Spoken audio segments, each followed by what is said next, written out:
flatté, mais c'était très, très bien. Hein, je pense que Paul et Silas, ils étaient eux-mêmes un duo, et quand la présence de Dieu est venue dans la prison, il y avait beaucoup de joie, il n'y avait pas d'instrument de musique. Parfois, on est peut-être un petit peu trop attaché aux instruments, on a l'impression que la vie s'en va quand les instruments s'en vont. Vrai ou pas vrai? On doit se rappeler qu'en toutes circonstances, dans votre lieu de travail, où vous êtes, la présence de Dieu vient, d'accord? Et merci pour la richesse des dons, merci pour la qualité des dons. Et c'était vraiment agréable ce matin de pouvoir entendre ces belles voix et de vous entendre aussi. Amen. Né pour un impact.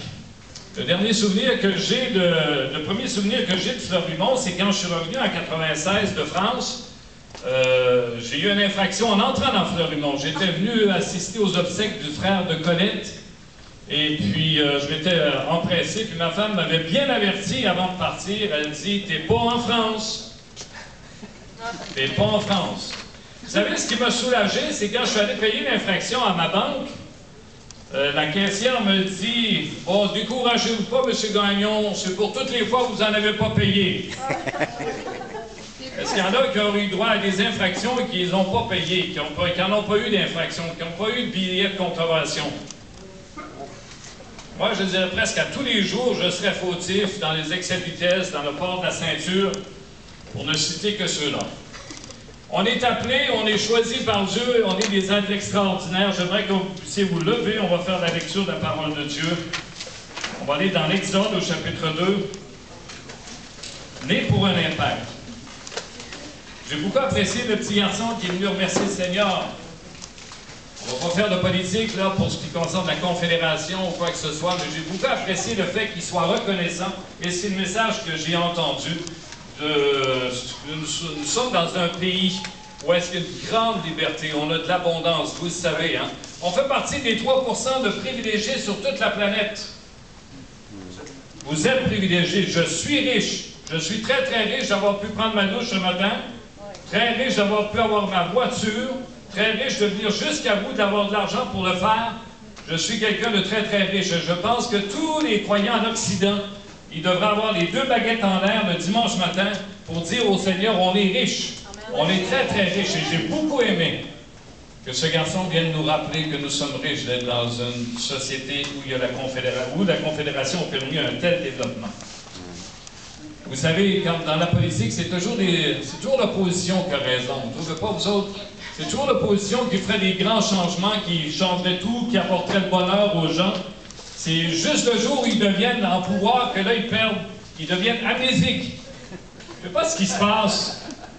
Non, on est heureux de pouvoir voter, on est heureux d'avoir une démocratie, on est heureux de pouvoir choisir nous-mêmes, et puis on laisse chacun à son domaine. Je vous invite à prendre dans l'Exode au chapitre 2, Exode chapitre 2.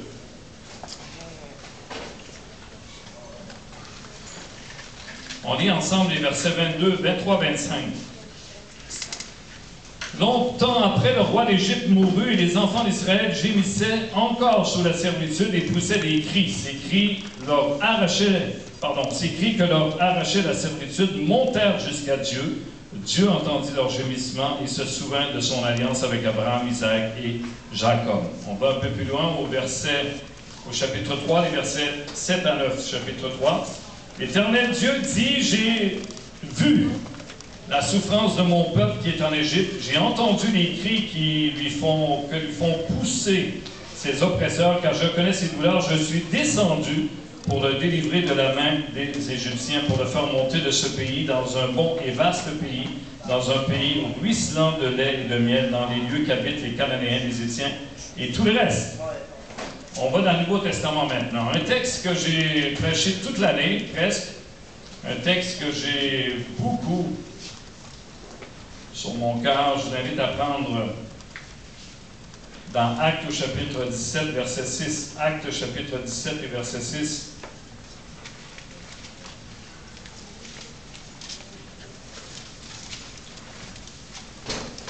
À propos de Paul et Silas, ne les ayant pas trouvés, ils traînèrent Jason et quelques frères devant les magistrats de la ville en criant, ces gens qui ont bouleversé le monde sont venus ici, et Jason les a reçus. Ils agissent tous contre les édits, disant qu'il n'y a point d'autre roi que Jésus.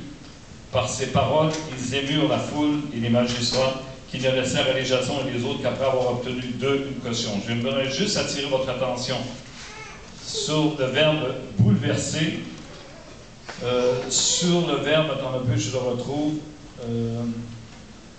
sont venus jusqu'ici, et les gens,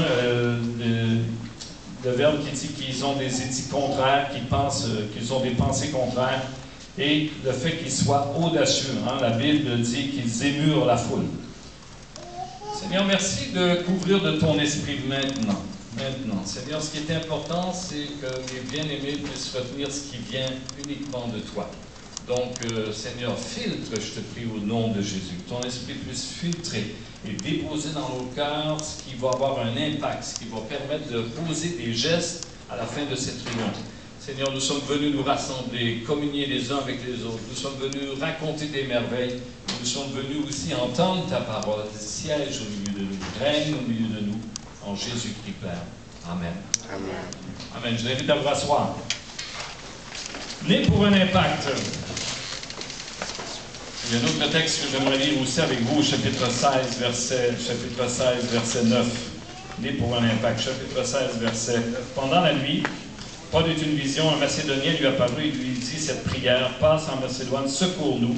Après cette vision de Paul, nous cherchâmes aussitôt à nous rendre en Macédoine, concluant que le Seigneur nous y appelait pour y annoncer la bonne nouvelle.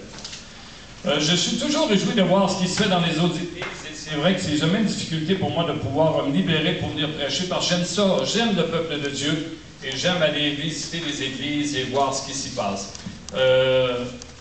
Votre église, c'est l'Église des Nations. J'aimerais savoir qui n'est pas né au Canada ici, ce matin. Vous venez de quel endroit? Colombie.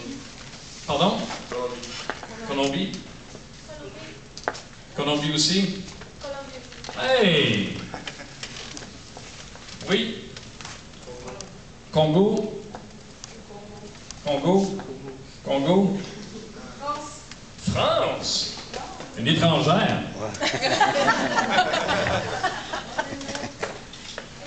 Ah oui! La Suisse. La Suisse. Incroyable. Vous êtes vraiment l'Église des Nations. C'est beau de voir tout ça. C'est très, très beau de voir l'aspect identitaire de toutes les églises, de découvrir ce qui est leur fondement, de découvrir comment ils expriment leur foi. Parce que c'est ça, finalement. On va d'église en église et notre façon d'exprimer à Dieu qu'on l'aime, c'est comme dans un couple, chacun exprime de manière différente sa façon d'aimer son conjoint. Et puis moi, ma femme n'aime pas, ben, il y a beaucoup de choses qu'elle n'aime pas dans certaines attitudes dans ma vie, là. Je trouve ça bon que le prédicateur puisse enlever son auréole pendant qu'il prêche. Ça permet aux gens de se fixer sur Jésus. Est-ce que vous me suivez? C'est Jésus qui va rester dans votre cœur à la fin de cette réunion. Le gars, il faut qu'il disparaisse, d'accord? Mais pas trop le faire disparaître quand même, là. Gardez-le devant vous un peu. Et puis on a chacune façon d'exprimer, de dire à Dieu comment on l'aime. Puis ma femme n'aime pas les fleurs nécessairement, elle aime les choses qui vont rester. Alors que d'autres aiment les fleurs. Donc dans la diversité du peuple de Dieu, dans les milieux évangéliques, je pense que quand on vient, l'important c'est pas de regarder les différences. L'important c'est de venir fermer nos yeux et de sentir l'Esprit de Dieu qui veut nous conduire toujours plus près de Dieu. Parce que parfois la forme pourrait nous éviter, nous empêcher de venir sentir le cœur des frères et sœurs qui sont là assemblés. Et c'est le cœur qu'il faut pouvoir comprendre. Né pour un impact. Je parlais de la Confédération, je parlais de ceux qui ont été les initiateurs de ce projet de fédération et qui fait en sorte qu'aujourd'hui, on jouit d'une qualité de vie assez particulière au Canada. Et il y a des hommes qui se sont donnés à cette cause. Vous savez, il y a des gens, on se donne à la cause de Christ, mais il faut avouer, il y a des hommes en politique qui se donnent aussi. Il y a des gens qui sacrifient leur famille, il y a des gens qui sacrifient une belle carrière qu'ils auraient pu avoir, parce que la plupart d'entre eux sont soit avocats, notaires, comptables ou je ne sais quoi autre. Ils sacrifient une carrière parce qu'ils ont un but, un objectif à déterminer. Ils sentent, même s'ils ne le disent pas, qu'ils sont appelés pour autre chose, et c'est ça que j'aimerais voir avec vous ce matin. J'aimerais vous dire que vous avez été sauvés de toute éternité. Amen. Vous pensez que vous avez été sauvés le 19 octobre, le 27 novembre 84, 92, 2006. La Bible dit que Dieu a appelé les hommes de toute éternité. Avant qu'il y ait conception, avant que vos parents décident si vous veulent ou vous ne veulent pas. Vous dites peut-être ce matin que je n'ai pas été choisi, je suis en erreur, j'ai quelque chose qui est arrivé dans ma vie. J'aimerais vous dire, ne vous appuyez pas sur ce que vos parents vous ont peut-être dit ou sur votre entourage.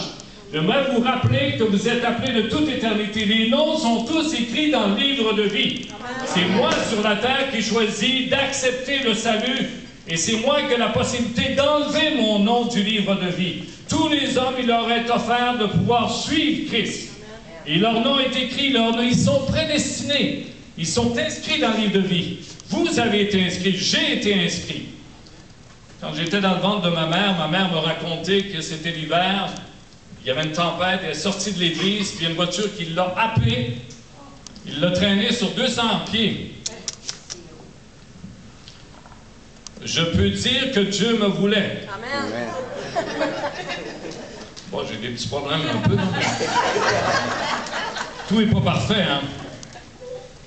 Et je dis que j'étais né pour quelque chose. J'étais né pour avoir un impact dans la société. Et c'est pas le fait que mon nom soit inscrit sur les légendes de ce monde. C'est que mon nom soit inscrit dans le livre de vie. À partir du moment où j'ai accepté, j'ai reçu Christ dans mon cœur, je sais que je ne suis pas le fruit du hasard. Même si vos parents, même si je suis en erreur, même si on ne voulait pas, Dieu me voulait. Amen. Si vous appuyez sur l'appréciation que vous avez autour de vous, vous n'irez pas loin pour considérer que vous avez un impact dans cette société incroyable. Nous sommes nés pour avoir un impact. Nous sommes nés. Et j'aime beaucoup ce verset que vous avez mis au bas, que votre lumière luise ainsi devant les hommes, afin qu'ils voient. Vous êtes nés pour un impact et ça fait toute la différence parce qu'on sait qu'on va aller loin. J'aimerais voir 4 points avec vous. Hey, c'est toujours étonnant de voir ces émissions bourrées de talent. Je me souviens plus trop quoi, donc, les émissions qu'on voit. Je me souviens de la dernière en date, c'est Suzanne Boyle. Hey, celle-là, moi, m'a impressionné. Il y en a eu d'autres après, là, mais celle-là,